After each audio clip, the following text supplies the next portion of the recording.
ইরানে যৌথ হামলা চালিয়েছে দখলদার ইসরায়েল ও যুক্তরাষ্ট্র। শনিবার সকালে রাজধানী তেহরান সহ দেশের বিভিন্ন স্থানে এই হামলা হয়।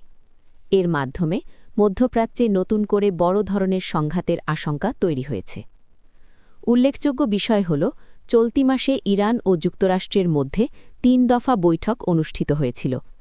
আগামী সপ্তাহে আরও একটি বৈঠক হওয়ার কথা ছিল, কিন্তু সেই আলোচনার আগেই এই সামরিক হামলা চালানো হয়, যা পরিস্থিতিকে আরও উত্তেজনাপূর্ণ করে তোলে।